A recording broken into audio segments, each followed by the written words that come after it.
Então, depois que a gente passou por todos os princípios, pelos 6 princípios do currículo oficial, a gente pode observar que a tecnologia, em todos eles, tem um papel fundamental. Na verdade, ela instrumentaliza a educação para que esse currículo possa ser cumprido.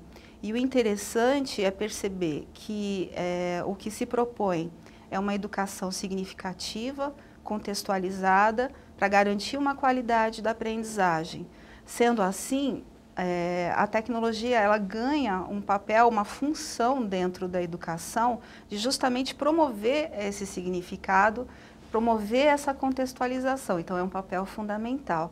Sendo assim, vamos ver vamos fazer alguns comentários com relação de como as áreas do conhecimento, elas são apresentadas por esse currículo e perceber que a todo momento a gente vai ter essa percepção da tecnologia sendo utilizada para suprir a contextualização e facilitar o significado em todas as áreas do conhecimento.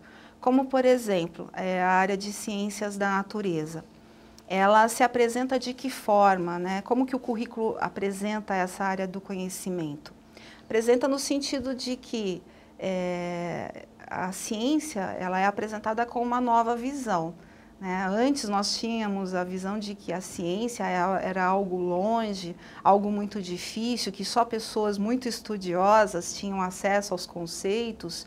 E, na verdade, o currículo ele pretende quebrar esse tabu, trazer a ciência para perto do aluno, para o cotidiano dele, para explicar tudo o que está acontecendo no próprio corpo do aluno, ao redor dele, todos os fenômenos naturais que ele pode perceber e trazer isso com contextualização, com significado, para que ele compreenda essa ciência. Essa nova visão, ela é fundamental para que aconteça, para que ocorra uma alfabetização científica, né, para que o aluno tenha acesso a esses conceitos ao longo da sua vida escolar e que ele compreenda esses conceitos científicos e saiba pensar sobre esses conceitos, manipular e até mesmo analisar e saber discernir sobre esses conceitos dentro da sua sociedade, dentro da sua região, do seu entorno. Quando ele pega um artigo científico, ele minimamente entendeu sobre o que esse artigo está falando. Né? Quando ele ouve alguma notícia, ele saber do que se trata. Né? Então, essa é a função da ciência hoje, trazer esses conceitos para perto dele. E falar de ciência hoje, sem falar do avanço tecnológico, é praticamente impossível.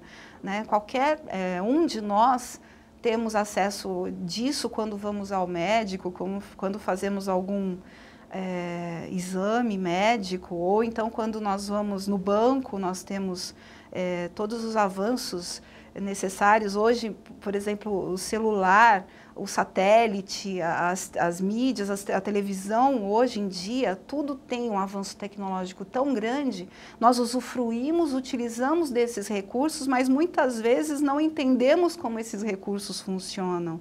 Né? Então, também essa alfabetização científica no sentido de entender como isso funciona, como todo esse arsenal tecnológico está presente na nossa vida, minimamente ter a compreensão disso, né? E as ciências da natureza, ela tem uma preocupação de todos os temas que ela aborda, através da química, da física, da biologia e das ciências do ensino fundamental, ela tem uma preocupação de apresentar esses temas sob uma abordagem de ciência, tecnologia, sociedade e ambiente, que é conhecida como abordagem CTSA. Todos os temas são norteados por esse tipo de abordagem, justamente para quê?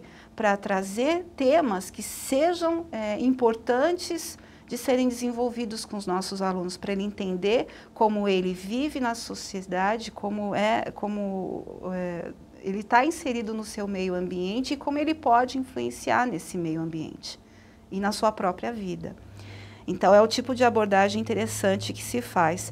E, através disso, promover novamente significado, promover contextualização, ele entender, ele ter total compreensão do que a ciência está a serviço dele, né? De que ele usufrui dessa ciência que antes era tão longe, né? Conceitos tão difíceis, trazer isso para perto do aluno. E assim, fazer com que ele tenha um novo tipo de proposta e até mesmo de participação. Ele ser protagonista das ações, né? São jovens protagonistas, porque ele pode manipular esses conceitos, ele pode articular esses conceitos que ele aprende para dar significado à vida dele, através das tecnologias.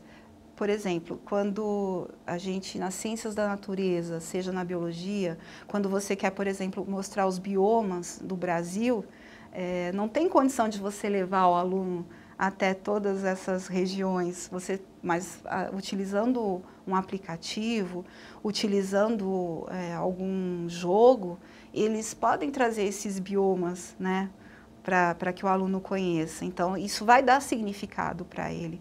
O aluno, utilizando determinados aplicativos, ele pode, por exemplo, fazer um experimento químico que talvez fosse impossível ele realizar no ambiente da escola, né, na sala de aula, ou até mesmo no laboratório, pela dificuldade que ele teria, mas ele pode usar um simulador, né? Ele pode usar, existem vários, onde, por exemplo, ele pode simular que ele pega determinadas vidrarias, faz a mistura de determinadas substâncias, faz um aquecimento ou um congelamento, ou então pode fazer uma destilação e obter uma reação e verificar o que é essa reação, qual que é a temperatura dessa reação, qual é a massa final dessa reação. Enfim, ele pode realizar coisas que ele talvez não pudesse realizar verdadeiramente, né? E isso é fantástico. E ele, por exemplo, se eu quisesse mostrar o funcionamento de uma usina, né, existem aplicativos que mostram isso, né, vídeos que podem mostrar o funcionamento de uma usina hidrelétrica, por exemplo.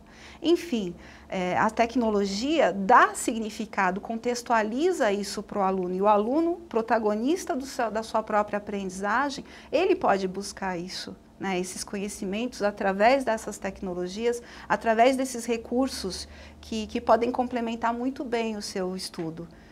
Então, as ciências da natureza, a gente pode dizer que é uma das ciências, uma das áreas do conhecimento que necessitam ser contextualizadas e precisam dar significado ao aluno, né? Então, novamente, o papel da tecnologia vem justamente a suprir isso, né? Mostrar, exemplificar, mostrar para o aluno e dar significado e concretizar isso na vida dele, para que isso se dê efetivamente uma garantia da sua aprendizagem, utilizando essa diversidade toda para que a sua aprendizagem seja realmente efetiva.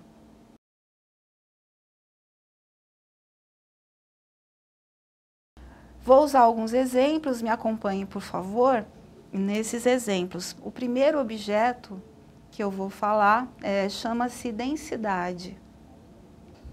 Nesse objeto digital, chamado densidade, que vocês vão encontrar lá na plataforma do Currículo Mais, tá aí a especificação do endereço dele, mas na plataforma você terá acesso a esse objeto. Ele foi selecionado justamente por ter uma congruência com o currículo oficial, e ele trata-se de um simulador que permite mobilizar o raciocínio lógico em cálculos, estimativas de densidade de alguns materiais, o que possibilita caracterizar alguns objetos no sentido da sua propriedade específica e fazer compreender a relação da massa-volume no deslocamento do líquido e para comparar as densidades de alguns materiais. Tem uma telinha aí para vocês, que ela é fixa, né? Ela é estática, mas que representa uma das imagens que você pode obter, né, nesse objeto. É interessantíssimo porque, na verdade, ele trabalha com conceitos muito simples, né, que é massa, volume, deslocamento do líquido em questão, mas você pode observar e brincar com com essas características. Você pode acrescentar vários pesos, ver quando o material afunda, quando ele não afunda, baseado na densidade, no volume que ele tem. Então, é um objeto que está a serviço de conceitos muito simples, mas que vão ser fundamentais para a construção desse conhecimento, né, desse conceito tão utilizado nas ciências. É uma dica bastante interessante e que vocês podem explorar melhor observando esse objeto lá na plataforma. Outro que também é bastante interessante é um objeto chamado Biomas do Brasil. Ele é encontrado nesse endereço, ele foi sugerido por uma educadora, como vocês podem ver aí. Até já falei sobre os biomas no meu exemplo de ciências da natureza, mas, por exemplo, como nós não podemos estar presentes ou levar nossos alunos a esses locais tão interessantes, né, no Brasil, mas por meio desse objeto, Biomas do Brasil, a gente tem condições de observar esses biomas. Trata-se de um vídeo, né, que fala da viagem de Zeca pelos biomas brasileiros. Zeca é o personagem que vai estar passeando por essas regiões, mostrando a vegetação, os animais que são encontrados em cada um deles. É uma ferramenta muito importante para você desenvolver com seus alunos no momento que você estiver falando sobre esse tema.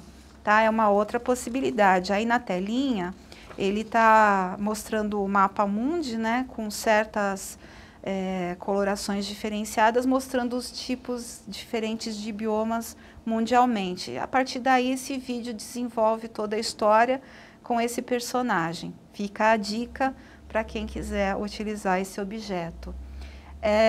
Outro objeto que, no caso da química, seria bastante útil é o escala de pH. Aí também está a indicação do link, né, que ele é encontrado também na plataforma, a sugestão do educador que o sugeriu, que selecionou, na verdade, esse objeto, e ele, na verdade, trata-se de um infográfico, né? Ele é um infográfico interativo que permite relacionar a concentração de íons hidrogênio com a escala de pH, e que permite a visualização das moléculas de água na diferenciação de seus elementos constituintes, e é seguido de textos explicativos.